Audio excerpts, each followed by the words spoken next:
Good morning, dear students. Today I'll be taking two sessions. In the first session, I'll be discussing about society, marriage, family, and kinship. I hope you are aware about all these terms, but technically and sociologically, we have different connotations, different meanings regarding all these terms. So, first, I'm going to take up society. You all know and you all discuss in your daily language society. You use the term society, but in a different and in daily parlance. The term society is one of the most frequently used terms in daily parlance, commonly understood as a group of persons. Is it so? People use the term as the friendly society, RA society, the cooperative society, high society, or even low society, and in so many other terms. But technically, it is not so. Rather, it is the set of relationships among people, hence it is abstract. What is abstract? A thing which you cannot see, you cannot measure, you cannot weigh. Because we cannot see the relationship between two or more persons, we can only realize these relationships. The term society has been derived from the Latin word socius, which means companionship or friendship. Companionship means sociability. George Simmel pointed out that it is this element of sociability which defines the true essence of society. It implies that man is a social animal, as has been said by Aristotle. MacIver has defined society as a web of social relationship. It is true that a society cannot be formed without the existence of human beings, but it is not merely their physical presence which makes it. Unless they have some or the other form of interaction among themselves. For example, if you are sitting with each other, if there are 100 of people who are sitting together, but they are not having any interaction among themselves, or they are not aware about the presence of other people, then it is not a society at all. Basic unit of society is two individuals in interaction. Interaction is said to happen when there is action by one individual and reaction by the other. That is stimulus and response. By extension, society denotes the people of a region or country, sometimes even the world, taken as a whole. Used in the sense of an association, a society is a body of individuals outlined by the bound of functional interdependence, possibly comprising characteristics such as national or cultural identity, social solidarity, language, or hierarchical organizations. Human societies are characterized by pattern of relationships between individuals sharing a distinctive culture and institutions. Like other community of groups, society allows its members to achieve needs or wishes which they could not fulfill in isolation. Suppose a person is living in a forest or in a jungle, then he cannot fulfill his social needs, he can only survive. But society satisfies all your needs. A society may, however, be ontologically independent of and utterly irreducible to the qualities of constituent individuals. Now, we will discuss about features of society. There are certain features of society by which you can identify what is a society. First feature and most important feature of society is, as I have already told you, mutual interaction and mutual awareness. Society consists of continuous interaction between people comprising it, without which no society can be formed. Second feature is, society depends on likeness. If there is no likeness, there is no homogeneity in a society, then it is not a society. There won't be any solidarity. This is one of the most important features of society. It exists among those who resemble with each other to some degree in body and in mind. Society is based on differences also. It is not always necessary that there should be likeness altogether, because one of the most essential feature of society is differences also. If there is no differences, then there won't be any interaction. There won't be any interest in the society. If everybody is same in all manners, then there won't be any interdependence or mutual dependence. So, equally important feature of society is differences among its members, differences on the basis of age, sex, religion, region, attitudes, skills, values, ideology, etc.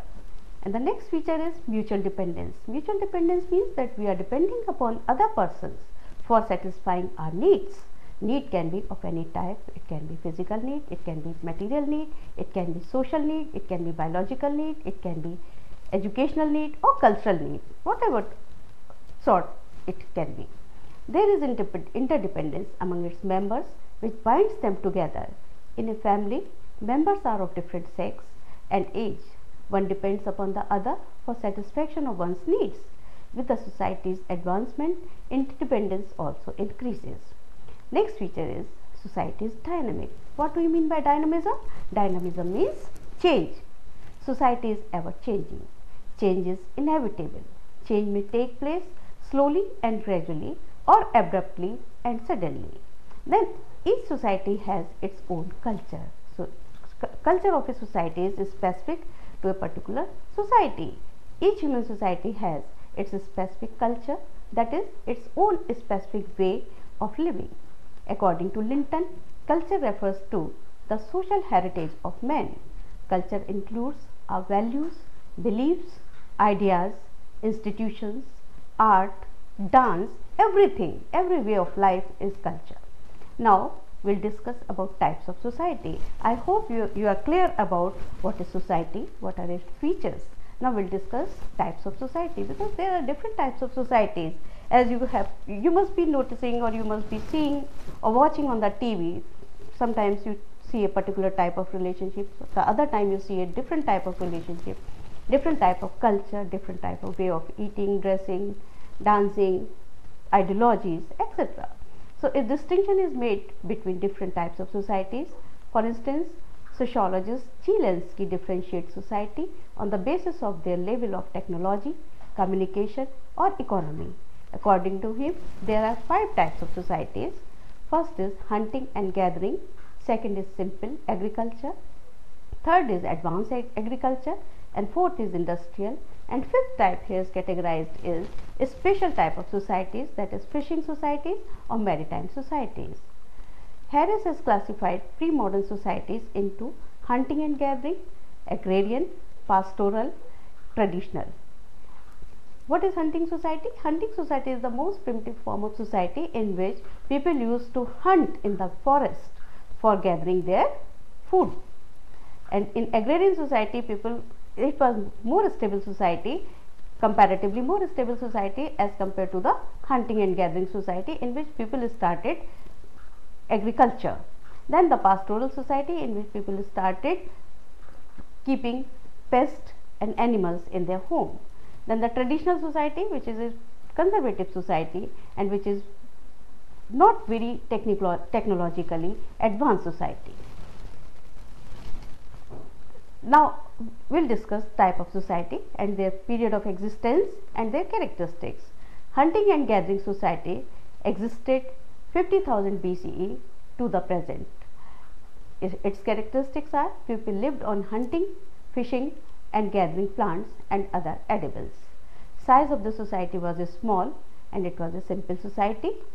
Stratification on the basis of age and gender.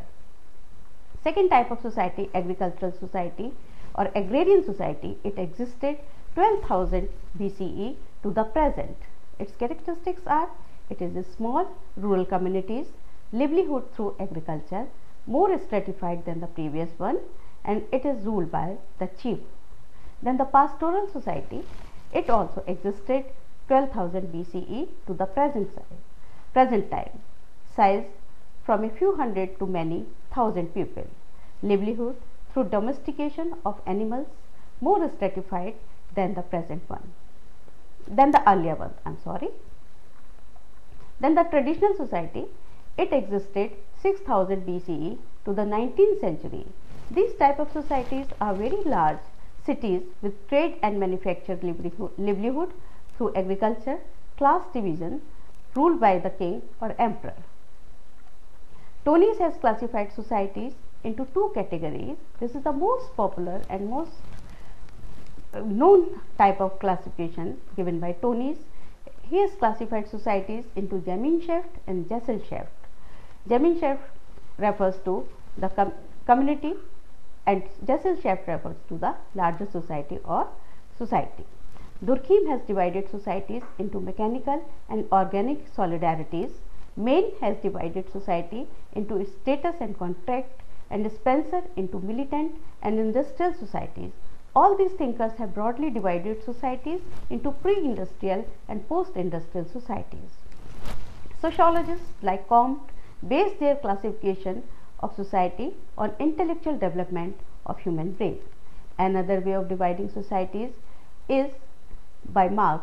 His classification of society is based on the institutional framework of society as determined by a group of people who control the means of production. That means in a factory system, you see, there is a owner of the factory, there is the owner of the means of production, that is technology is owned by a person or a group of people, and there are masses, large number of people who work on the factory.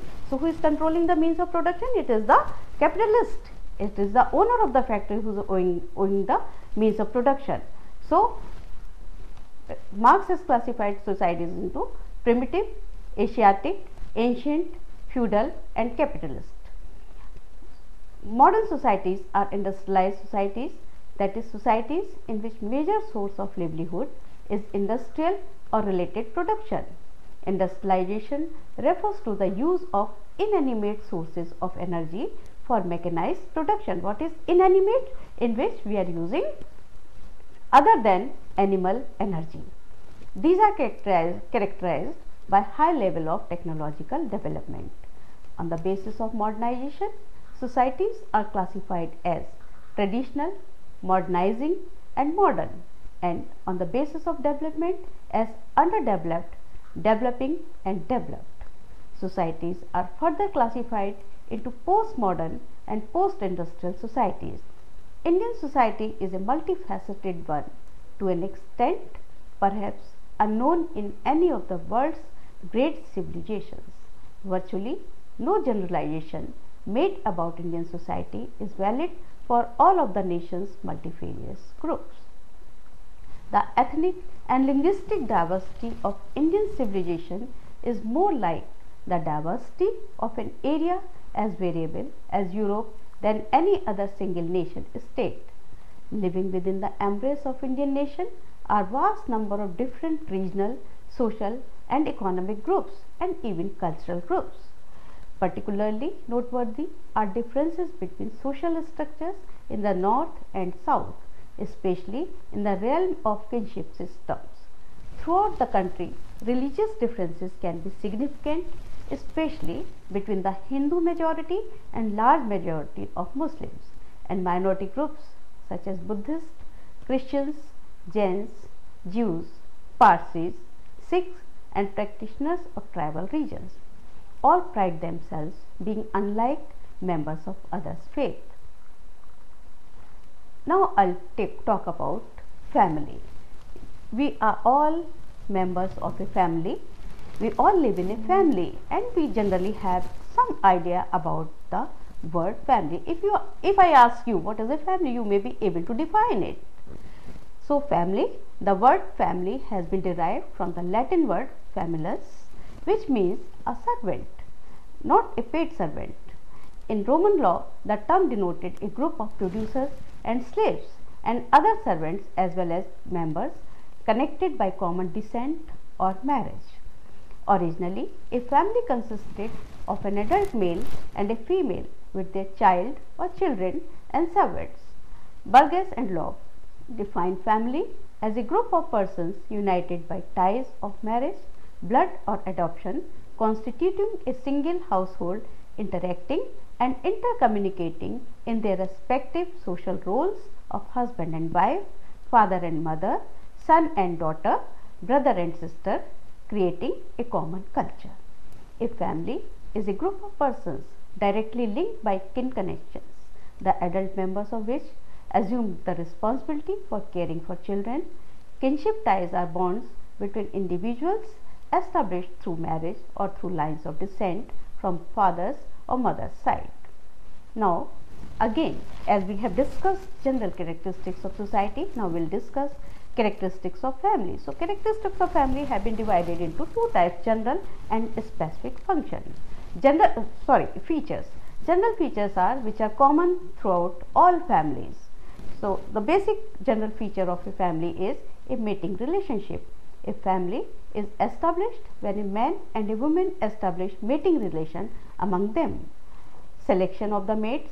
Generally, selection of the mate is made by parents or by adult members of the girl or the boy, but a mate is also selected by the marrying individuals themselves. For example, this type of marriage is becoming more common in present day. Like a boy, he may select a girl, or a girl may select a boy, and they can marry, and there is no objection from both parents' side or either of the parents' side. Now, a form of marriage. Family is a form of marriage. Its base is marriage. The mating relationship is established by the institution of marriage. Now, type of marriage depends upon the prevalent form in a particular group or society. A nomenclature. Every family is known by its specific name. That a child is identified that he or she is the son of that family. He and she is the daughter of that family. Now, a way of determining descent. Every family has its own way of tracing descent. Descent refers to the biological relationship between individuals. Descent may be traced through the male line of the family, known as patrilineal descent, or from the female line, known as matrilineal, or through both the lines, called bilateral descent. Now, a family has a common residence. Family needs a house to live in. After the marriage, the wife can live in her husband's father's home. That is called the patrilocal or very local residence, or in her parents' home, that is called matrilocal or uxorilocal residence, or they may establish a new residence independent of each one's parents, that is called neolocal residence. So you must be seeing among your neighbors, among your relatives, that when a girl or a boy marry, they normally go to the girl normally go to live with the husband's parents' house. That is called the patrilocal. Patri means father, local means residence, father's residence, and matrilocal, if the girl and the boy stays with the wife's family or wife's parent, that is called matrilocal. That matri means mother and local means residence. And neolocal, when suppose the boy is working in a new place where his parents are not there, so he may take the wife to a new residence, that is called neolocal. That neolocal means neo means new, local means residence. Now, specific features of the family. There are certain specific features of the family. Family is, first feature is universality. Family is a universal phenomenon, that is, it is found in all society in all times. Then there is emotional bond. Members of family are bound with each other with an emotional bond. Suppose you leave your family, then you feel sorry. You may shed your tears also sometimes. Now, nuclear position in the social structure. The family is the nucleus of all social organizations. Family is the unit of society. If family is strong, then the society will be strong. If family is united, then the society will be united. If family is good to impart good education to its children, then society will have good citizens. Now, responsibility of the members. All members of the family have certain responsibilities, duties and obligations toward each other. Now, social regulation. The family is peculiarly guarded both by social taboos and by the law. The society takes precaution to safeguard this organization from any possible breakdown. A person can be associated with a family either by birth, or that is called family of orientation, and by marriage, that is called family of procreation. Now, descent regulations. Descent regulations are of three types. Patrilineal, as I have already told you. Patrilineal means affiliation is with the male ancestor. Matrilineal affiliation is with the female ancestor, and bilateral, where descent is claimed from both parents. Now, functions of family. Like other institutions, family is also an institution, and it performs certain functions. So there are certain universal functions. As said by Kingsley Davis, there are 4 functions of family. First is reproduction, second maintenance of family members, placement means placing the children for jobs, for marriage, and socialization. Now Ogburn and Nimcoff have mentioned 6 major functions of family, like affectional, economic, recreational, protective, religious, and educational. Reed has mentioned 4 functions of family. First is race perpetuation. Race perpetuation means by the institution of marriage, a boy or a girl, when after marriage they can produce children. So human race is perpetuated. Society is not in a danger. If there is no reproduction, then society will die one day. Then second is socialization, that is inculcation of values and giving education to children in a family. Then regulations, family also exerts control over its members. Then satisfaction of sexual needs. Then economic functions, family also has some economic base. There is a member of a family, 1 or 2 member or more member of a family, they earn for the livelihood of the members of the family. Now types of family. Based on the membership, there are 2 types of family, that is nuclear and the joint.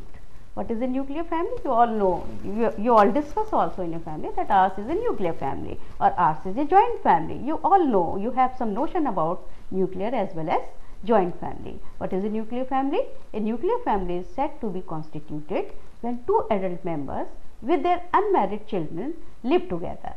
When close relatives other than the married couple and their children live either in the same household or in a close and continuous relationship with one another, we call it an extended family. Suppose you are not living, your grandparents or your uncle and aunts, they are living nearby to you or in a short distance from your house, but still you are taking care of these people, then it will be called an extended family. For instance, if a family is maintaining such type of relationship with grandparents, siblings and their spouses, then it is said to be an extended family. The other major form of family, which is a characteristic feature of Indian society, is the joint family system. A family which 3 or more generations who have blood relation live under the same roof, eat from the same kitchen, worship common deity, then it is called a joint family. This was the basic unit of Indian social structure. Family in India has remained a vital institution and foremost primary group because it is the sheet anchor of the patriarchal authority on the one hand and a protector and defender of individual members' right to property on the other. Despite several wide-ranging changes in Indian society because of synthesis between collectivism and individualism, the Hindu family continues to be joint, partly structurally and mainly functionally, and it has not disintegrated into individual families like the Western countries. Several studies on family have revealed that industrialization, urbanization, education and migration have not necessarily resulted into nuclearization of family in India. A nuclear family in India is not simply a conjugal family. A real change in family must refer to change pattern of kinship relationship, obligations of members toward each other, individualization, etc. In other words, not only change is seen in the composition or structure of family, but also in its functions. Now, as I have already told you that family, whether it is joint or nuclear, whether with regard to its functions, its roles, family has undergone tremendous changes. One of the major factor which has affected family is industrialization. Due to industrialization and urbanization, family has undergone several changes. It has been hypothesized that industrialization would tend to change the structure of family to a particular type suited to its functioning in a given society. It is said that in an industrializing society, where there are different types of family, certain types of family would facilitate industrialization more than certain others. Indians, especially in cities, are now living in isolated conjugal families, and that many more young couples are desiring to do so, for the new industrial economy allows for their relatives.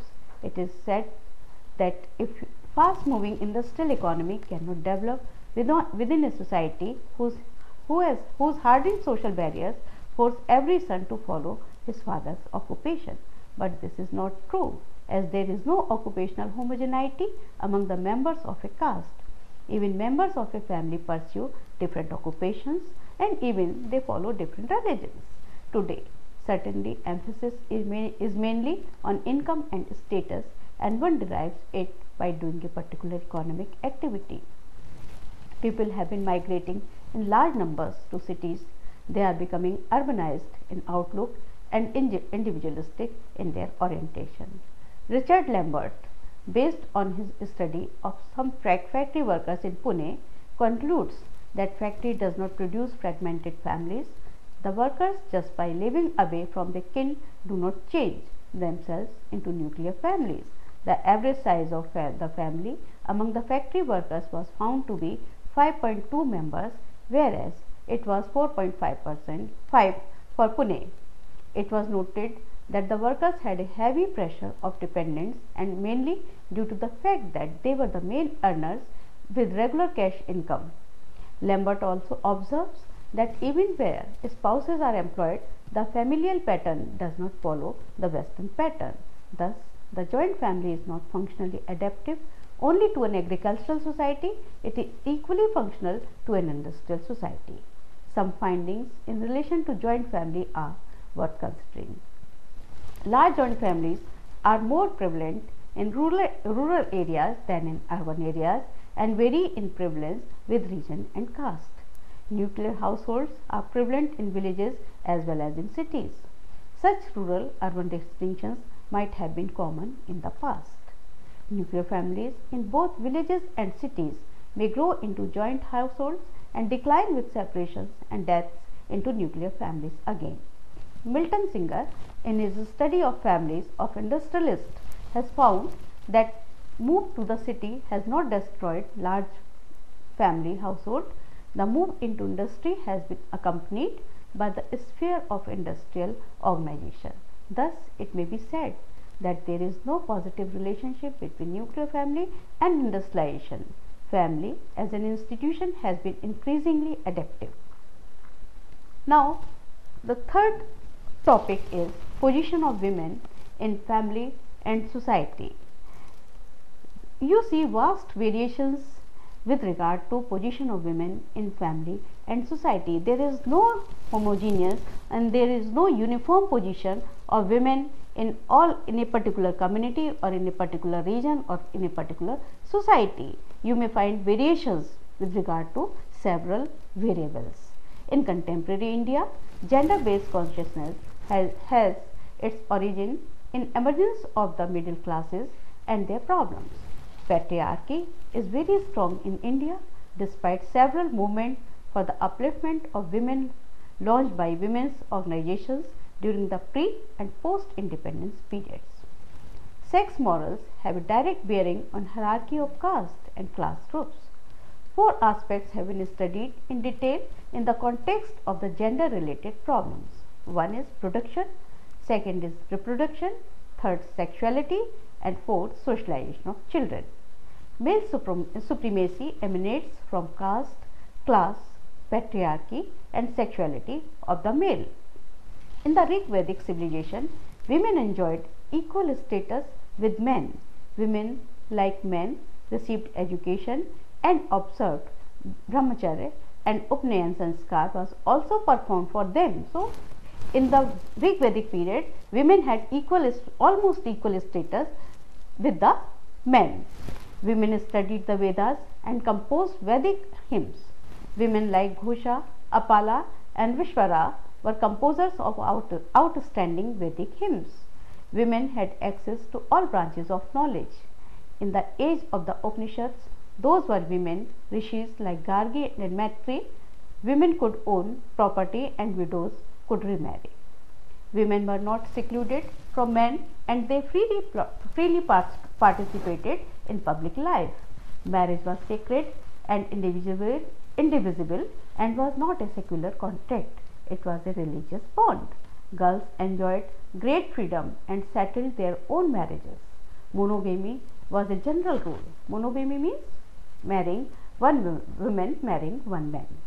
But there were cases of polygamy among the rich and the ruling classes. Poly means many and gamy means marriage. That means one man marrying many women or one woman marrying many men.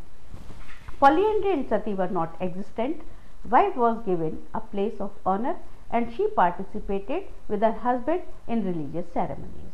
The position enjoyed by women in the Rig Vedic period deteriorated in the later Vedic period. A daughter began to be regarded as a burden. However, women were granted freedom to participate in public life. They were denied the right of inheritance and ownership of property. However, women continued to receive education. The position of women deteriorated in the Gupta age. Dowry emerged as an institution in this period. Widow could not marry again. They had to spend life in penance and austerity. Sati had become popular by the century AD. The period between AD 1206 and AD 1761 witnessed further deterioration in the position of women. In this period, female infanticide, child marriage, parda, jauhar, that is sati, and slavery were the main social evils affecting the position of women. Giving freedom to women was thought of as predecessor to doom. The second half of the 19th century witnessed several reforms regarding the position of women in Indian society. For instance, Raja Ram Mohan Roy and Ishwar Chand Vidyasagar were the pioneers who fought for women's liberation. Women's quest for equality with men has become universal. It has given birth to women's movements and activities and associations all over the world. Feminism has its origin in society and unequal man-women relations. Several constraints such as inequalities between men and women and discrimination against women are age-old issues. For a long time, women remained within the four walls of their households. Educated women in particular and the poor ones in general require the need for taking up employment outside the household. In recent years, the middle class women have taken up the issue of price rise and have launched anti-price movement in various cities of India. Within the household, women have demanded equality with men. What exists for men is demanded for women. The demand for equality with men speaks of a nation's notion of men's tyrannical hegemony over women. Women organizations have created consciousness, gender equality, particularly in the urban areas. Reservation for women in the Panchayati Raj institutions has been made after the recent 73rd and 74th constitutional amendments. Consequent upon those urgent social problems connected with women, International Women's Day, International Women's Year, conferences and seminars on women and women's studies have been instituted in a big way since the late 60s and 70s.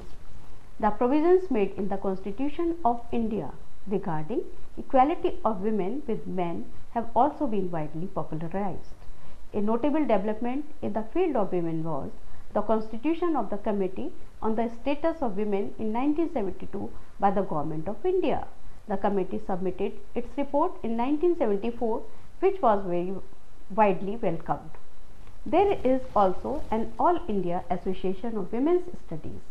Demonstrations, processions and strikes against rape, dowry death and murder of women have become a regular feature in big cities. Now we'll discuss about men-women relationship. You find variety of man-women relationships in the formal as well as in the informal sector. These vary with respect to caste, class, region, income group, etc. There can be an expression of women's identity independent of men? The answer is ideologically yes and practically no. Meenakshi Mukherjee rightly observes that social conformity has always been more obligatory for a woman than for a man. Generally, a woman's identity tends to be defined by herself as well as by others in terms of her relationship with men as a daughter, sister, wife, and a mother. This was also true of women in Europe in the 19th century. Today, women in China enjoy a status almost equal to men. In the present time, the emphasis on women's studies is not on the status of women, their degradation and social customs, the role of women in family, community, and tradition, but it has shifted to education, economic and legal status of women, political participation, and finally women's empowerment. Instead of studying their attitudes, roles, and status, the causes of women's subordination, work, participation, women's movements, patriarchal structure, and women in relation to socio-economic and political structure are being taken up as core areas of women's studies. Age and sex are not simply biological phenomena, they are social and cultural variables too. It is necessary to have empathy for identifying the position of women. For a scientific understanding of their problems, the device of role taking needs to be adopted. This means placing oneself in the position of women rather than simply expressing sympathy with them. Women working with their own household as dependent members of their children and old men by and large constitute a common category against the active and earning male members.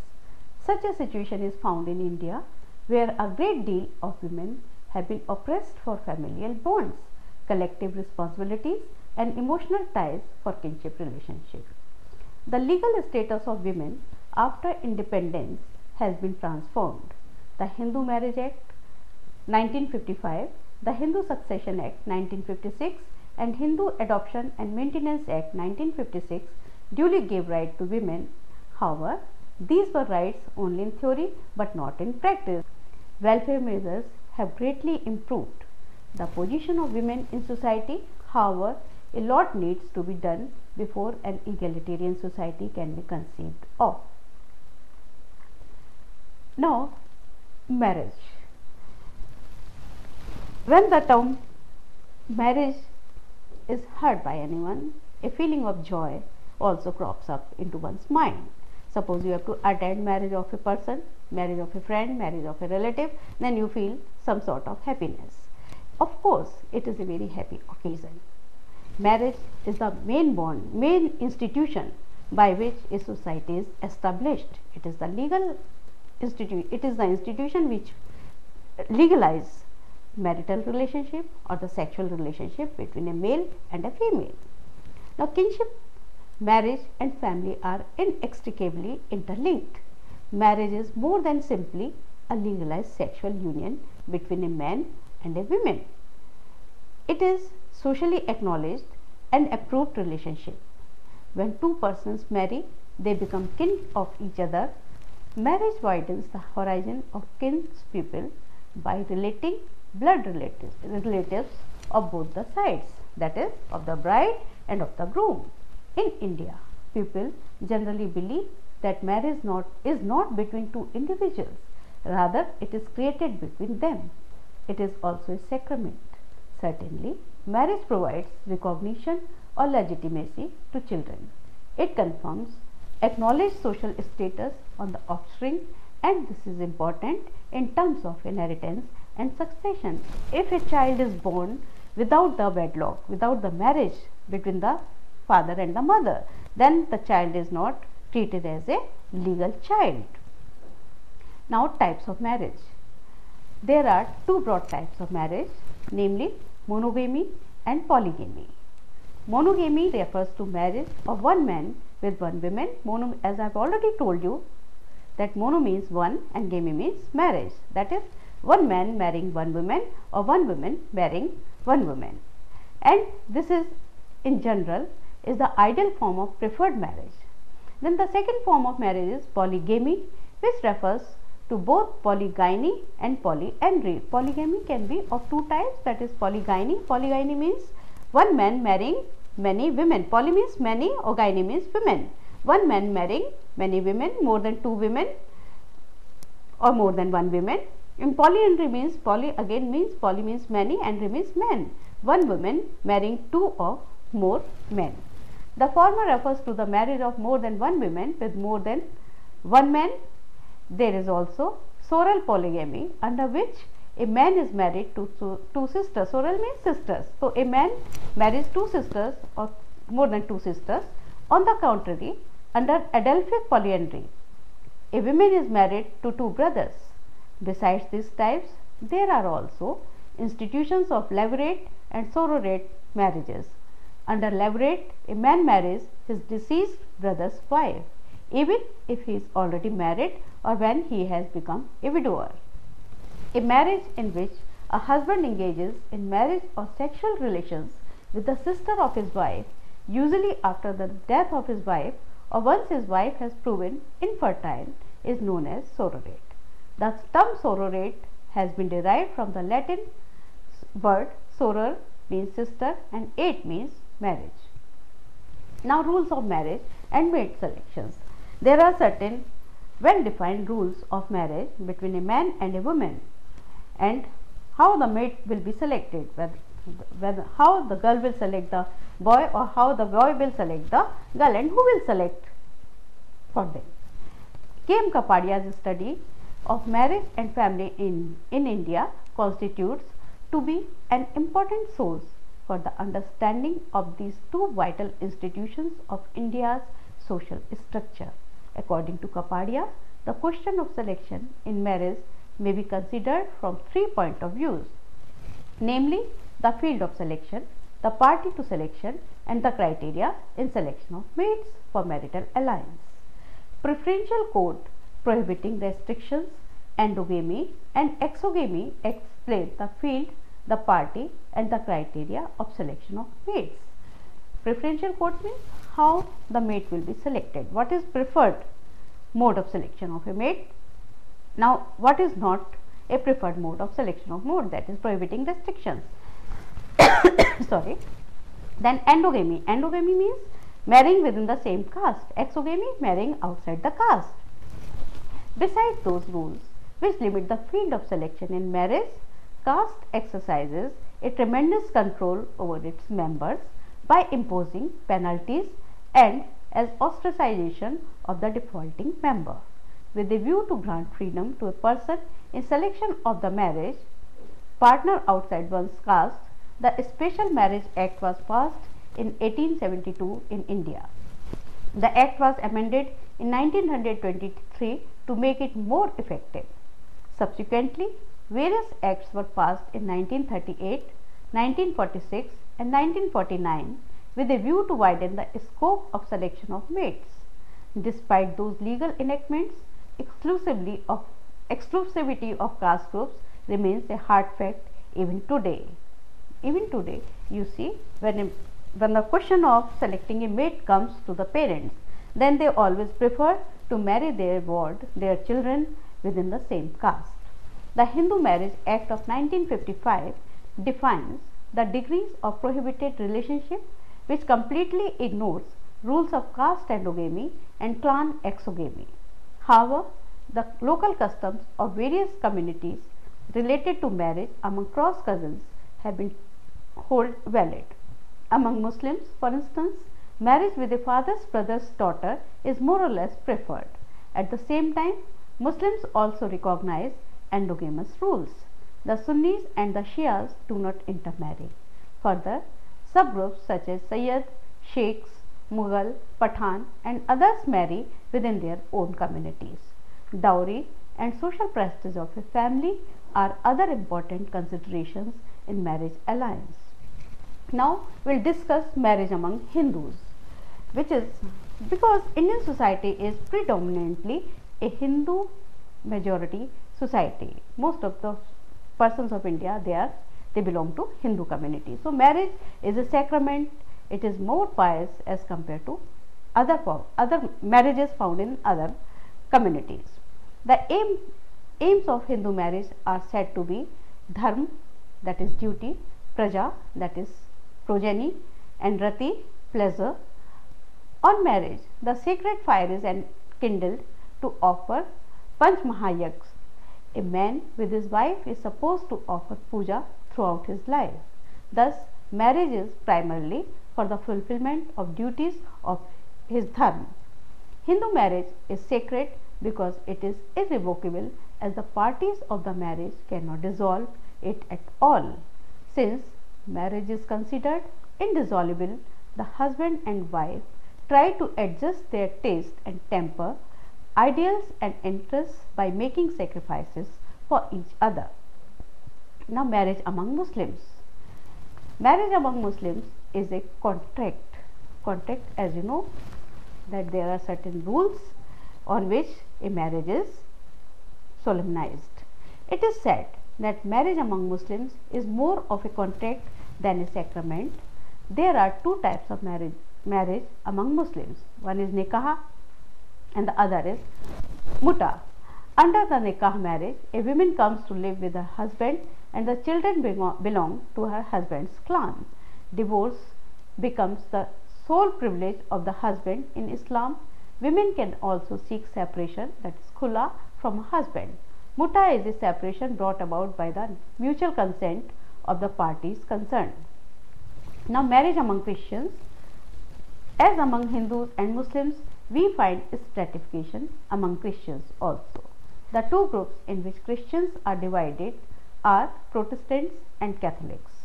The latter are further subdivided as Latin and Syrian Christians. All these groups and subgroups are endogamous. The main object of marriage among Christians, as among Hindus and Muslims, is to get social sanction for sexual relations and procreation. Further, religion also has great significance in Christian marriage. Christians believe that marriage takes place because of the will of God, and after marriage, men and women submerge themselves in each other. The three objects of Christian marriage are believed to be procreation, escape from fornication, that is sex relations without marriage, and mutual help and comfort. The marriage partners are selected either by parents or by children, or jointly by parents and children. However, in 9 out of 10 cases, selection is made and marriage is settled by parents. While selecting partners, the focus is on avoiding blood relations and giving importance to social status of family, character, education, physical fitness, etc. Restrictions on consanguinity and affinity among Christians and Hindus are almost the same. Christians have no practice of preferred persons like the Muslims. After the engagement ceremony, the formalities to be fulfilled before the marriage are producing a certificate of character and submitting an application for marriage in the church 3 weeks before the due date. The church priest then invites objections against the proposed marriage, and when no objection is received, marriage date is fixed. The marriage is solemnized in the church and the couple declares that they take each other as wedded partners in the presence of 2 witnesses and in the name of Lord Christ. Christians do not permit polygyny and polyandry. Now first we will discuss aims of the Hindu marriage according to Kapadia. As he has pointed out, the main aims of the Hindu marriage are dharma, praja and rati. Of these aims, dharma is given the first place, rati, pleasure, is given only the third place, and praja or progeny is given the second place. Now dharma. The Hindu thinkers regarded dharma as the first and the highest aim of the Hindu marriage. Marriage is desired not so much for sex or for children as for acquiring a partner for the fulfillment of one's religious duties. On the marriage, the sacred fire is enkindled, and if it is the duty of the householder to offer Panch Mahayagna daily in the company of his wife.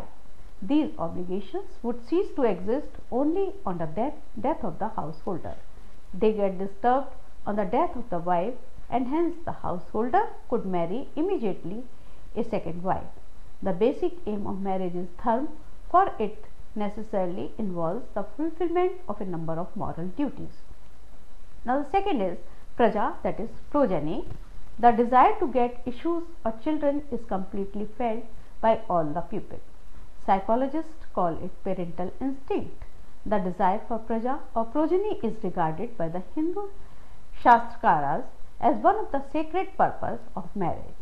The Upanishads have also stressed the continuance of the line of progeny. Getting a son is essential for a Hindu, for it is believed that one can fulfill one's Pitrun only by getting a son. It is Kutumb Dharma, family obligation also. It is one of the important marriage rituals called Saptapadi. Also, the husband prays to the wife to fetch children for the family. And third feature is Rati, that is calm or pleasure. Though sex is one of the functions of marriage, it is given the third place. It is least desirable aim of marriage. To stress the lower role of sex in marriage, the marriage of a Shudra is said to be for pleasure only. The Brahminic legislation enjoins that the Shudra wife would be taken only for pleasure. However, sex is never condemned or degraded. It is given the third place because dharma is more expected of vivah than kam. Now, importance of rites associated with Hindu marriage. Among the Hindus, there are certain rites which must be performed for marriage to be complete. The main rites are Vagdana, Kanyadan, Homa, Panigrahan, Saptapadi and Mangaladharma. These rites and the importance attached to them have added to the sanctity of the Hindu marriage. Vagdana, that is oral promise. In the presence of the people gathered for the marriage, the names, gotras and parivars of the bride and the bridegroom are announced along with the announcement that they are ready for the marriage. This ritual is known as Panigrahan, Sankalp or Vagdana. The Homa. Homa refers to the offering in the sacred fire. A number of homas of fire rituals are observed in the marriage, of which Laja Homa is an important one. This Homa is symbolic of fecundity and prosperity. Fried grains dipped in ghee are offered to fire, that is to Lord Agni, by the couple with a prayer to the god requesting him to bless them with progeny and prosperity. Now the next rite is, that is Kanyadan. This is the most important ceremony connected with Hindu marriage. It is the ceremony of giving away the bride as a gift to the bridegroom in the presence of the sacred fire and in the presence of the people gathered. The father of the bride gives her away to the bridegroom with a promise on his part that he would not transgress her on the attainment of piety, wealth and desire. The same promise is repeated thrice and the bridegroom affirms his promise thrice. Next rite is Panigrahan, that is holding the hand of the bride. When you receive an marriage invitation, you normally see on it written Panigrahan Sanskar. What is Panigrahan Sanskar? That is giving hand of a girl into the hand of the boy, that is bride giving hand of the bride into the hand of the groom, that is called Panigrahan. This ritual refers to taking the right hand of the bride with the words, I seize thy hand for the sake of happiness, that you may live to old age with me, that he will never leave the hand of the girl. With this, the bridegroom takes the responsibility of looking after the bride. Then Mangalaya Dharma, that is tying of the tali or Mangal Sutra. This involves the act of tying the tali or Mangal Sutra, which is regarded as the sign of longevity of the husband, round the neck of the bride by the bridegroom. This ritual, for which there is no reference in the Dharma Shastras, is more in practice in South India than in the North. Now, in North India also it has become a fashion to wear a Mangal Sutra. It has even influenced the Catholic Christians of the South. In North India, particularly in Bengal, Bihar, UP and Odisha, the binding part of the marriage ceremony is Sindurdan, or the painting of the part of the hair on the bride's forehead with vermilion and putting leg bangles in her hands by the groom. Then the Saptapadi Sanskar. This is the ritual in which the bride and the bridegroom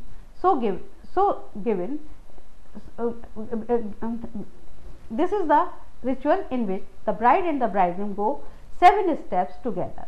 The husband makes the bride step forward in the northern direction, 7 steps with the words, 1 step for sap, 2 for juice, 3 for wealth, 4 for comfort, 5 for cattle, 6 for seasons. Friend be with 7 steps united to me. This ritual is important from the legal point of view. For the Hindu, marriage is regarded legally complete only after it is performed. The rites cited above are performed by a Brahmin priest in the presence of the sacred fire and accompanied by the Vedic mantras. They are necessary for marriage to be complete, because when they or any of them are not properly performed, the marriage may be legally questioned. Hindu marriage is a sacrament.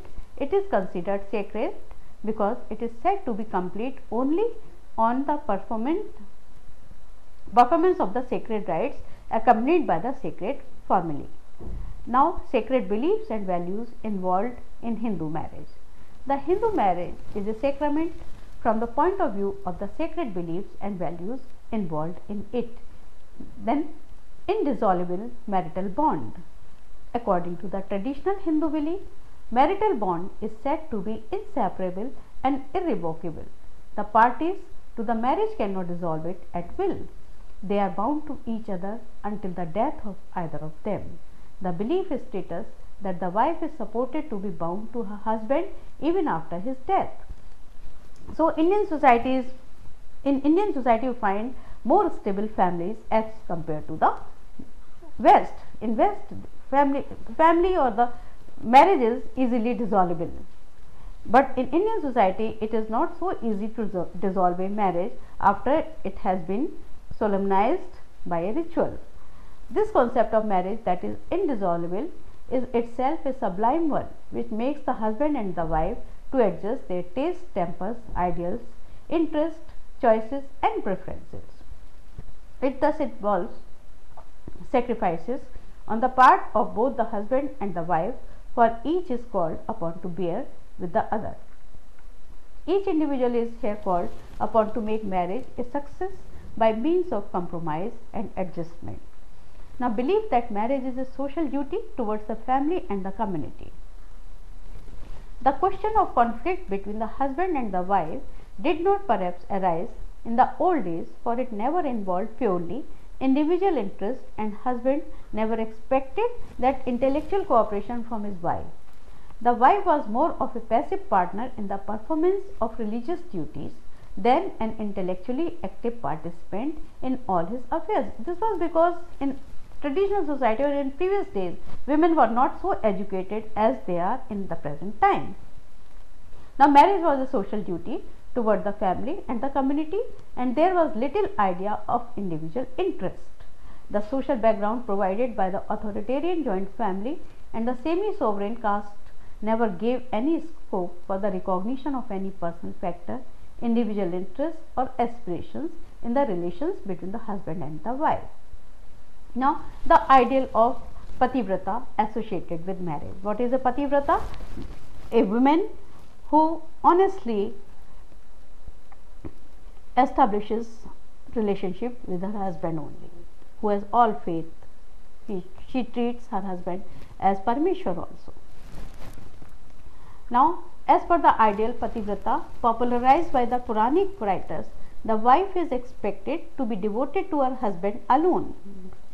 She should not have interest in any other man except her husband. That is pativrata. It implies that fidelity and modest service to the husband are the sole duty and main purpose in her life. As a river merging itself in the ocean loses its identity, so a wife is supposed to be merged her individuality with that of her husband. Her only concern in life is to provide all services to the husband, for the satisfaction of her husband is her sole joy in life. The wife is expected to prove herself as a real sati with all dedication and reverence to the husband. Now we come to the glorification of sati system. The ideal of Pativrata was stretched too much. It was given too much emphasis. It made the wife to be not only attached to the husband as long as he lived, but even after his death, because a sati could never conceive of a second marriage or a second husband.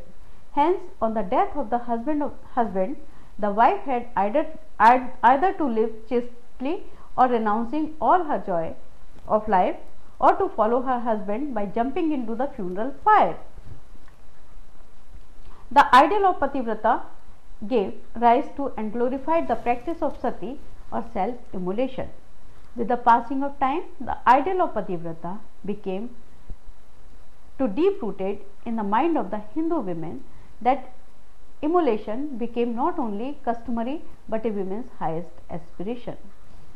The Hindu women normally prefer to marry and aspire to marry, for they know that the unmarried women are always put to hardship in the Indian social setup. So we have seen that how a society, what is a society, what is the importance of family, what is the importance of marriage, what is the importance of kinship, and what is the importance of marriage. So all these concepts are very important to understand for each one of us to know, because without knowing these we cannot understand our relationships. Once you know the relationship, once you know what it is, then you will be better able to analyze the causes and consequences of your social interactions. Marriage is an essential institution, but it is also undergoing changes. Now when women have also started taking up jobs, high profile jobs, they are not very much interested in marrying, but they never understand that marriage is essential for progeny. It is essential for the sustainability of society, because when although society is abstract, society is a web of social relationships, but social relationships are constituted by the presence of individuals. If there are no individuals, there won't be any society. If there is no marriage, there won't be legal children. So all these institutions, all these organizations, all these systems are very essential to be dealt with. I hope you have understood it well and you have enjoyed it also. Now I hope that all of you should have a vision to understand the society, to understand the marriage. When you go to attend certain marriage, you must see what rituals are being performed, how it is different from other types of marriages, because you may be going to different types of marriages. You may be going to marriage of a Muslim, you may be going to the marriage of a Christian, you may be going to the marriage of a Jain or a Hindu. So now your vision should be, your perspective should be to see what rituals are being performed in a particular type of marriage, what type of relationships are there between two individuals, how relationships are affected by the presence of other individuals, what type of families are there in your society, in your neighborhood, or among your friend circles. So with this, I thank you a lot. Thanks.